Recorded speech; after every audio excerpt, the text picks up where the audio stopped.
Jake Morrison stepped into the huge meeting room of the Galactic Council. The room was so big that his footsteps echoed as he walked. 47 different alien species sat in their special chairs, all looking down at him from higher platforms. The air smelled strange, like a mix of metal and something sweet that made his nose wrinkle. He had been Earth's voice in this room for 5 years now. 5 years of listening to aliens tell humans what they could and could not do. 5 years of watching other species nod and agree with everything the council said. Jake was tired of it all. The Zephyrian Prime Minister stood up on his platform. He looked like a giant bug with too many arms and eyes that glowed red in the dim light. When he spoke, his voice came through a machine that made it sound like grinding. "Metal. Human Ambassador Morrison," the bug-like alien said. "We have called this meeting to discuss your species' dangerous behavior.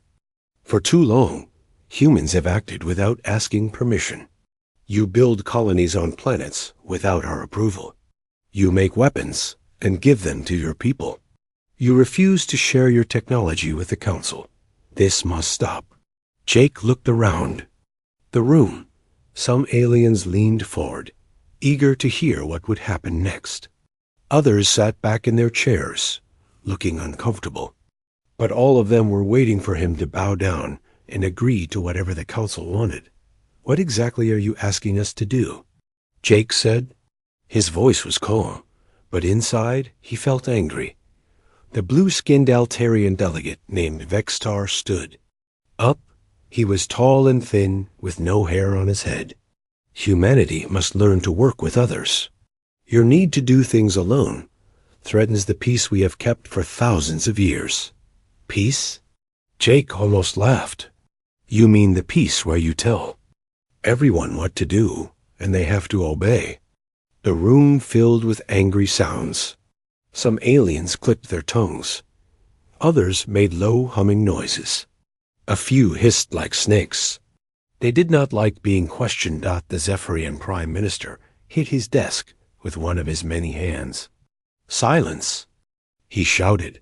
"The Council has made its decision. Humanity will give up all military ships immediately. You will shut down all weapons on your planets. You will ask our permission before building any new colonies. And you will share all your technology with us." Jake felt his heart start beating faster. "And if we say no?" "Then you will face the consequences," the Prime Minister said. "We will stop all trade with your species. We will not let you buy or sell anything in Council space. If you still refuse, we will send our military to force you to obey." Jake looked at the alien faces around him. These were species that humans had helped over the years. When the Corvani had problems with their food supply, humans had sent ships full of grain. When the Altarians needed help with a plague, human doctors had worked day and night to find a cure. When pirates attacked the trade routes, human ships had fought them off. Now all of these species sat quietly while the Council threatened humanity. "With war, you want us to be helpless," Jake said slowly. "You want us to depend on you for everything. You want us to ask permission before we can defend our own children." "We want you to learn your place in the galactic community," Vextar replied. "Your selfish ways hurt everyone else." Jake picked up his briefcase from the table. The leather was old and worn, a gift from his grandfather who had served in Earth's military long before humans knew aliens existed. He stood up and looked around the room one more time. "I need to ask you something," he said. "Do you remember when the Zerian Empire attacked the outer colonies 3 years ago? Who stopped them?" The room became very quiet. Jake could hear the soft hum of the air recycling system. "Do you remember when the plague hit the Centauri system? Who sent doctors and medicine?" Still no one spoke. "Do you remember when the trade routes were blocked by pirates? Who cleared them?" Finally, a small alien near the back of the room spoke up. "Humans did all those things." "That's right," Jake said. "Humans did those things. Not because the council ordered us to. Not because we hoped to get something in return. We did them because it was the right thing to do. He walked toward the door, his footsteps echoing in the silent room. You say we're selfish, he continued. But when trouble comes, you don't call the council fleets. You call the human ships. When you need help, you don't ask the council for doctors or food or protection. You ask humans. Jake stopped at the door and turned back to face the assembly. Now you want to take away everything that makes us able to help. You want to take our ships, our weapons, our freedom to choose. You want to make us weak so you can feel safe. The Zephyrian Prime Minister's red eyes glowed brighter. The council has spoken. You have 30 days to obey our orders. Jake smiled, but it was not a happy smile. The council has spoken. And humanity has heard you. He opened the door and stepped into the hallway. Behind him, the room erupted in angry alien voices. Some shouted in languages his translator could not understand. Others demanded that he come back and apologize. Jake did not look back. He walked down the long hallway toward the transport station. His footsteps echoed off the walls, but now the sound did not seem lonely. It sounded like the drumbeat of something. New beginning. As he waited for the transport to take him back to the human embassy, Jake pulled out his communication device. He had calls to make. Important calls. Calls that would change everything. The council thought they could force humanity to give up their independence. They thought humans would choose safety over freedom. They thought wrong. Jake looked out the window at the stars beyond the station. Somewhere out there, human colonies were building new lives on distant worlds. Human ships were exploring unknown systems. Human families were raising children who would grow up free. The council could keep their rigid rules and their fear of change. Humanity would find its own way among the stars. The transport arrived, and Jake stepped aboard. As it carried him away from the council chambers, he felt something he had not felt in years. Hope. For the first time since becoming an ambassador, he was excited about the future. The council had given humanity an ultimatum. Now they would learn. What happened when they pushed humans too far? The galaxy was about to become a very different place. Captain Lisa Park stood on the bridge of her ship, the Phoenix. Through the big window, she could see Earth floating in space like a blue and white ball. All around the planet, hundreds of human ships moved back and forth like busy ants. They were loading supplies, people, and equipment. Everyone was getting ready to leave. Lisa had been in the Earth Defense Force for 15 years. She had fought pirates, rescued colonies, and explored new worlds. But she had never seen anything like this. Humanity was packing up and moving out of council space completely. Captain, her communications officer called out, Admiral Carter wants to talk to you. The image of Admiral Frank Carter appeared on the main screen. He was an older man with gray hair and tired eyes. But today he looked more alive than Lisa had seen him in years. Captain Park, he said, how is the evacuation of Luna Colony going? Better than expected, sir, Lisa replied. The colonists are actually eager to leave. Word about the councils. Ultimatum has spread everywhere. People are angry. Admiral Carter nodded.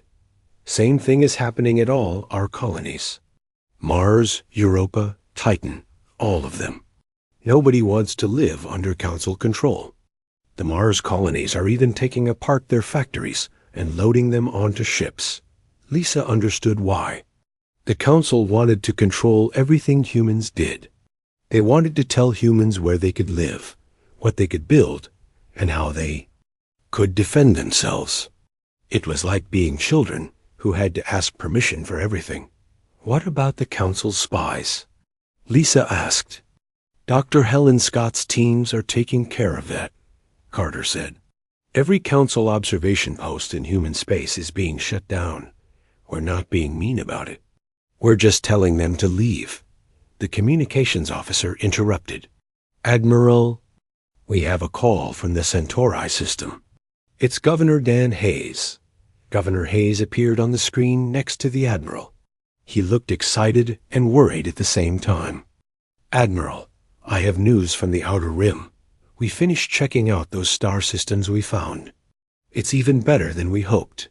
Lisa felt her heart beat faster. While the Council had been busy making rules, human explorers had been quietly mapping new parts of the galaxy. They had found star systems far from Council space, places where humans could build new homes without anyone telling them what to do. Tell me the good news, Admiral Carter said. 17 planets that humans can live on, Hayes said. More metals and minerals than we could use in 100 years, and no Council presence anywhere near them. This was the best news Lisa had heard in weeks. The Council thought humans would be helpless without their protection. They thought humans would have nowhere to go. They were wrong. Any word from other species? Carter asked. Hayes smiled. This is the interesting part. 3 groups have contacted us. The Corvani Republic, the Independent Worlds Alliance, and the Free Traders Consortium. They all want to make deals with us outside of Council space. Lisa was surprised. She had thought humanity would be completely alone when they left Council space. But other species were also tired of Council control. They wanted to trade with humans and make their own choices. Sir, Lisa's navigation officer called out, Earth Command is giving us permission to leave. All the civilian ships are loaded and ready to go. Admiral Carter looked at both Lisa and Governor Hayes. Remember, we're not running away angry. We're walking away free. The Council wanted us to give up everything that makes us human. We said no. Lisa nodded. Understood, sir. The Phoenix is ready to protect the colony ships on their way to the Outer Rim. The transmission ended, and Lisa looked out at the stars. Somewhere out there was humanity's new home. It would be dangerous and difficult. They would have to build everything from scratch, but it would be theirs. Captain, her science officer said, I'm reading massive energy signatures from the colony. Ships. They're starting up their jump drives. Lisa watched as the huge ships began to glow with blue light. Each ship carried thousands of people, along with everything they needed to start new lives. Farmers, doctors, teachers, engineers, artists, and dreamers, all heading into the unknown. All ships report ready for departure, the communications officer announced. Lisa sat down in her captain's chair. Signal the fleet. This is Captain Park of the Phoenix. Today, we leave the old galaxy behind. We go to build something new, something free, something that will make our children proud. The reply came from dozens of ships at once. Understood. Phoenix, ready to follow your lead. Lisa looked at her crew. They were young and old, men and women from all over Earth and her colonies. They had volunteered to leave everything familiar behind for the chance to live free. Helm, set course for the Outer Rim, she ordered. Course laid in, Captain. All ships, this is the Phoenix. Jump when ready. Space around the fleet began to twist and bend as the ships activated their faster-than-light drives. One by one, the vessels disappeared into hyperspace, carrying humanity toward its new destiny. Lisa watched Earth shrink and disappear as the Phoenix jumped hyperspace. She felt sad to leave the world where humans had been born, but she also felt excited. They were going to build something the galaxy had never seen before. A civilization based on freedom instead of fear. The Council had tried to cage humanity. Instead, they had forced humans to spread their wings and fly farther than ever before. The galaxy was about to learn what happened when you pushed humans too far. The journey to the Outer Rim would take several weeks. During that time, the fleet would be vulnerable. But Lisa was not worried.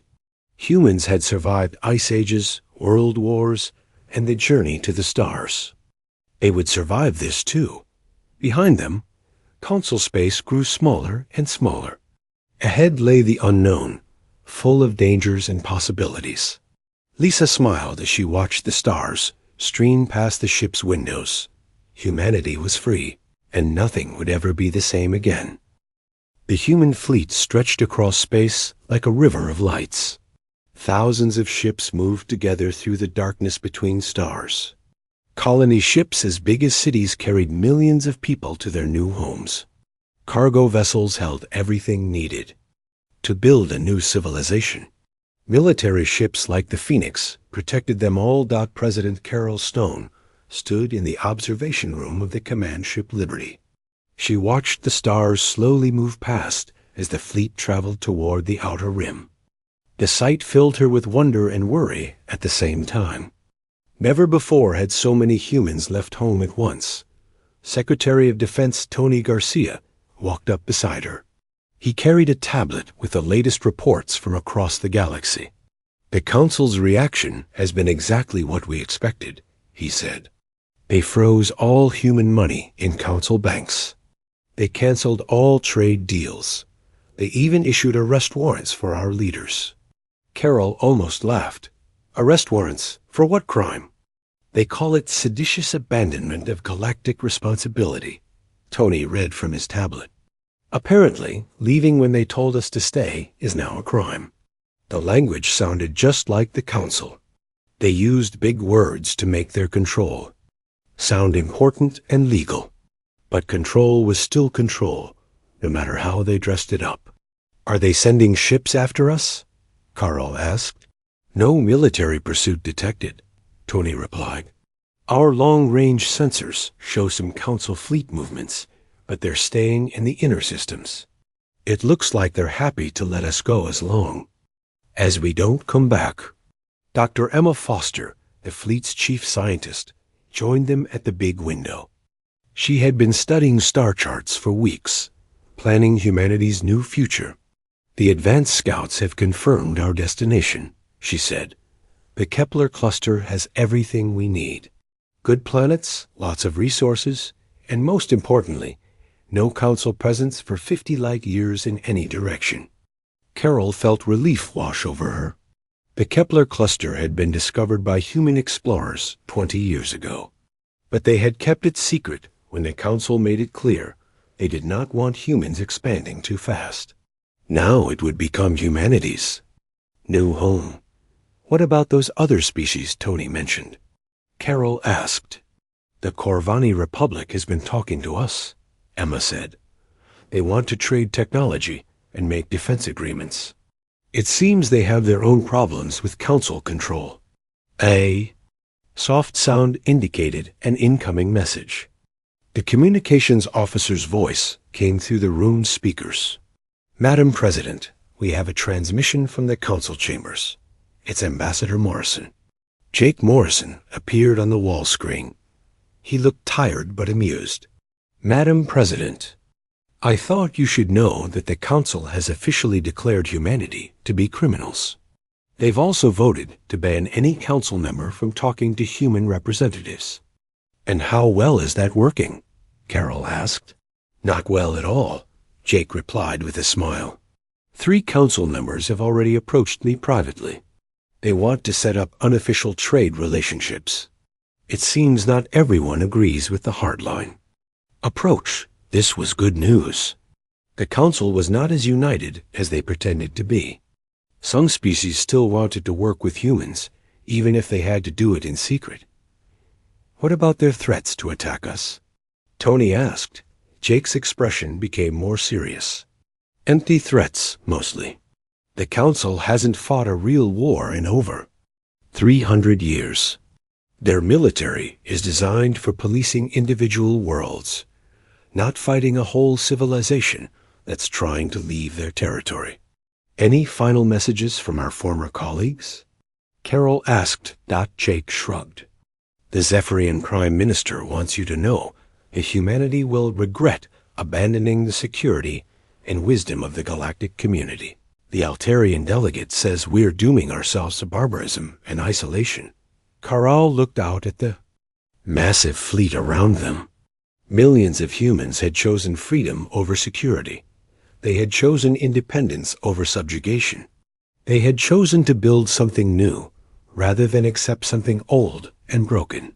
"I think we'll be fine," she said. Transmission ended, leaving the three leaders alone with their thoughts. The next few years would be hard as humanity built new colonies and new ways of living without the Council watching over them. "You know," Kama said quietly, "I think this is the best thing that could have happened to us. We were getting too comfortable, too dependent on the Council's approval for everything." Tony nodded. "Now we'll have to depend on ourselves again. It will make us stronger." Carol smiled as she watched the stars. The Council had tried to clip humanity's wings.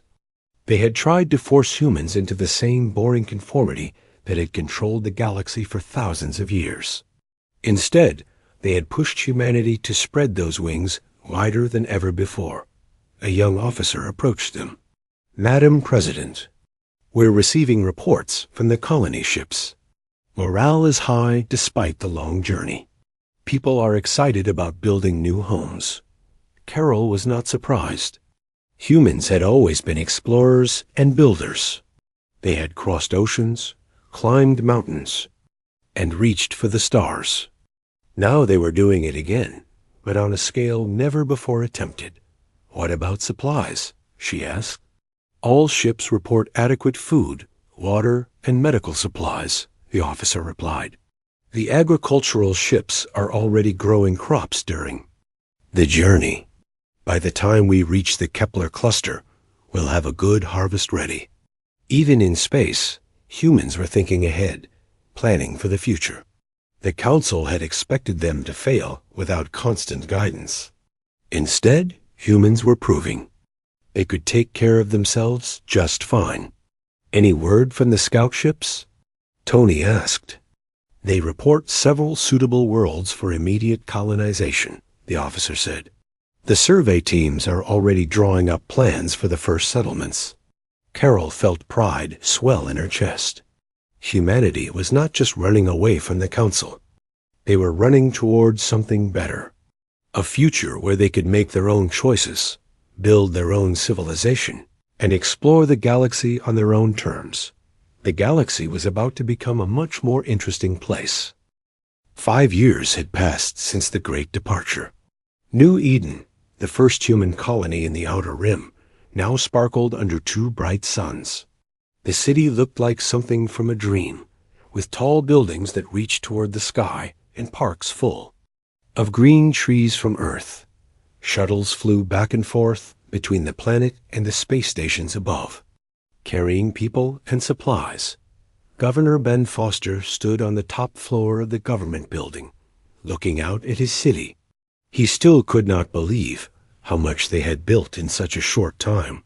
When the first ships had landed here, there had been nothing but empty plains and distant mountains. Now there was a thriving city with over 2 million people. "The quarterly reports are ready," his aide director Kate Phillips said as she walked into the office. She carried a tablet full of good news. "Food production is up 20% from last year. Our factories are making twice as much as before. And we now have successful trade deals with 7 different non-council species." Ben smiled as he read the numbers. The Council had predicted that humanity would collapse within 2 years without their help and protection. Instead, human colonies were doing better than ever throughout the Outer Rim. "What about our military situation?" he asked. Kate's face became more serious. "Admiral Ryan Clark reports that our defense systems are fully operational. The new patrol ships are working better than we hoped. And we have early warning systems watching all the space routes to our territory." The door made a soft sound, and Ben's communications officer entered. "Governor, we have an urgent message from the Corvani Republic. Ambassador Valther needs to speak with you immediately." The reptilian diplomat appeared on the main screen. His scaled skin looked darker than usual, and his yellow eyes showed worry. "Governor Foster, I bring urgent news from the inner galaxy. The Council has suffered a major political crisis." Ben leaned forward in his chair. "What kind of crisis?" "3 member species have left the Council in the past month," Velther said. "The hegemony of worlds, the Stellar Commonwealth, and the Trade Federation have all cited irreconcilable differences with Council governance as their reason for leaving." This was shocking news. The Council had kept the galaxy stable for over 1,000 years. Now it was losing members for the first time in recorded history. "What caused this?" Kate asked. Velther's forked tongue flicked out nervously. "The Council's handling of humanity's departure has exposed deep problems in their authority. The economic sanctions they placed on member species who tried to trade with human colonies have caused widespread anger. Several worlds have openly ignored the restrictions." Ben felt satisfaction wash over him. The Council's heavy-handed response to humanity's independence had backfired completely. "There's more," Velther continued. "The Zephyrian Prime Minister has been replaced by a more moderate group. They're quietly asking about possible reconciliation with humanity." "Reconciliation?" Ben almost laughed. "They threatened us with war, froze our money, and called us criminals. Now they want to be friends again?" "The galaxy is changing, Governor," Velther said. "Humanity's success has inspired other species to question the Council's authority. Your colonies are growing and prospering. Your technology is advancing. Your influence is spreading. The Council can no longer pretend that their rigid system is working." After the transmission ended, Ben stood quietly for several minutes, thinking about what this meant. Humanity had left Council space to avoid being controlled, but their departure had accidentally started the collapse of the very system they had fled. "Governor," Kate said softly, "what do we do if they formally ask for reconciliation?" Ben looked out at the busy city below.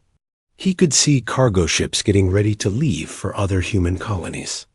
He could see construction sites where new districts were being built for the steady stream of people moving here from Council space. "We listen," he said finally, "but we negotiate from a position of strength. Humanity will never again accept being controlled and called it cooperation." The communication console made a sound indicating another incoming message. This time, it was Admiral Clark. "Governor, our long-range sensors have detected a large fleet approaching from Council space. The ships appear to be diplomatic vessels, with escorts, not military invasion forces." Ben nodded. The Council was finally facing the new reality. The question now was whether they were ready to accept humanity as equals rather than subjects. "Kate, prepare the diplomatic protocols," he ordered. "It looks like we're about to have some very interesting conversations." Over the next few hours, more reports came in from across human space. The approaching Council fleet was indeed diplomatic. They were requesting permission to enter human territory for formal negotiations. For the first time in 5 years, the Council was asking permission instead of giving orders. Ben called a meeting of the Colonial Council, the governing body that represented all human worlds in the Outer Rim. Representatives from dozens of colonies peered on screens around the conference room. "Fellow colonists," Ben said, "the Council that once demanded our submission is now requesting our attention. They want to negotiate. The question is, what do we want from them?" Governor Sarah Martinez from New Harmony spoke first. "We want recognition of our sovereignty, full recognition that we govern ourselves." Governor Jim Patterson from Liberty Station added, "We want formal apologies for their previous actions against our citizens." "And reparations," said Governor Linda Chun from Frontier Base. "They cost us billions when they froze our assets and canceled our contracts." The discussion continued for hours. By the end, the human colonies had agreed on their terms. They would listen to the Council's proposals, but only as equals negotiating with equals. The days of humanity bowing to alien authority were over forever. As Ben prepared for the upcoming negotiations, he reflected on the journey that had brought them here. 5 years ago, the Council had given humanity a choice between freedom and security. Humanity had chosen freedom, and in doing so, had changed the galaxy forever. The Council had watched powerlessly as humanity walked away. Now they were coming back, hat in hand, asking to be friends again. The meeting took place on the neutral space station Harmony Point, floating in empty space between Council territory and human space. The conference room was designed to hold many different types of aliens, with special air controls and adjustable seats. As the various groups took their places, everyone could feel the tension in the air. Ambassador Jake Morrison sat at one end of the long table, representing humanity's interests. He looked older now, with more gray in his hair, but his eyes were sharp and confident. Across from him sat the new Zephyrian Prime Minister, Kex Tel, who kept fidgeting with his translator device. The alien delegation also included representatives from the Altarian Collective, the Stellar Commonwealth, and several other species. "Let me be very clear about why we're here," Jake began, his voice calm but firm. 5 years ago, the Council gave humanity a choice. Give up your independence or face the consequences. We chose to leave. Now you're asking for reconciliation. What has changed? Prime Minister Kextal leaned forward, his insect-like eyes glowing dimly. The Council has undergone significant restructuring. We have recognized that our previous policies were wrong and harmful. Harmful? Jake's voice carried a sharp edge. You threatened to attack civilian colonies. You froze the money and property of human citizens who had done nothing wrong. You called us criminals for refusing to give up our freedom. The Altarian delegate, Nexara, spoke up. Her blue skin seemed to shimmer under the room's lights. The Council's actions were driven by fear. Your rapid expansion and technological advancement were seen as threats to galactic stability. And now? Jake asked. Now we understand that stability cannot be maintained through force and rigid control, Kextal replied.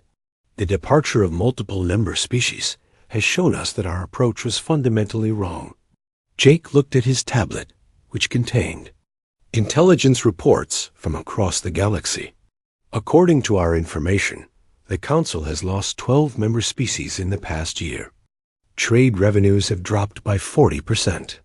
Several regional conflicts have started without Council mediation. It seems your precious stability is falling apart, which is exactly why we need to establish new frameworks for cooperation, Nexara said. The galaxy has become too complex for the old hierarchical system. President Carol Stone's voice came through the communication system from the human fleet waiting nearby. Ambassador Morrison, you have authorization to hear their proposals. But remember our conditions. Jake nodded. Very well. What are you offering? Kextal activated a holographic display that showed a new map of the galaxy. Different colored regions marked various territories and zones of influence. We propose the establishment of autonomous sectors within the galaxy. Each sector would be governed by its own species or coalition of species, with the Council serving as a forum for cooperation rather than a central authority. This was more radical than Jake had expected. The Council was essentially proposing to tear down the system that had governed the galaxy for over 1,000 years. And humanity's status in this new arrangement? Jake asked. Full autonomy within your current territory, with the right to expand into unclaimed regions without Council oversight, Exara replied. In exchange, we would request assistance with several crisis situations that have developed since the Council's authority weakened. Jake studied the proposal carefully. It was essentially everything humanity had wanted from the beginning. Freedom. To develop as they chose without interference from alien bureaucrats who thought they knew better. There's one more thing, Kextall added nervously.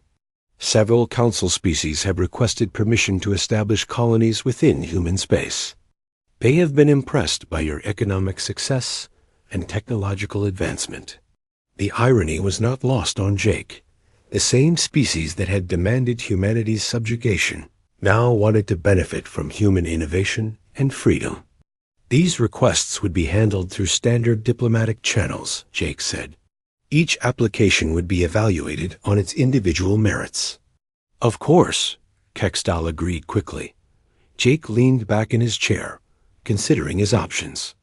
I will need to consult with our government, but I believe we can work with this framework. However, there are conditions that cannot be negotiated. Name them, Nexara said. First, full recognition of humanity's sovereignty over our current territory. Second, formal apology for the Council's previous actions against human citizens. Third, establishment of a reparations fund for damages caused by the economic sanctions. The alien delegates looked at each other and had a brief discussion in their native languages. After several minutes, Kextall nodded. These terms are acceptable to us. Jake smiled for the first time during the meeting. Then I believe we have the foundation for a new relationship.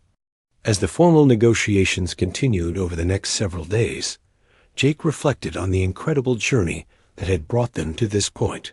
5 years ago, humanity had been forced to choose between freedom and security. They had chosen freedom, and in doing so, had fundamentally changed the galaxy. The Council had watched powerlessly as humanity walked away, expecting them to fail without centralized guidance and protection. Instead, humanity had thrived, inspiring other species to question the rigid system that had constrained them for centuries. Now, as the old order crumbled around them, humanity found itself in a position to help build something better. A galaxy, where different species could develop according to their own nature, cooperating as equals rather than subjects. The Council had tried to clip humanity's wings and force them into submission. Instead, they had freed humanity to soar higher than ever before. The rigid hierarchy that had ruled the galaxy for millennia was finally breaking apart, replaced by something based on mutual respect rather than fear. As Jake signed the preliminary agreements that would reshape galactic civilization, he thought about all the humans who had chosen to leave everything familiar behind for the chance to live free. Their courage had not only secured humanity's independence, but had lit a fire of freedom that was spreading across the stars. The galaxy would never be the same again. And that was exactly what humanity had hoped for when they first walked away from the Council's demands. Freedom was contagious, and now every species in the galaxy had caught it.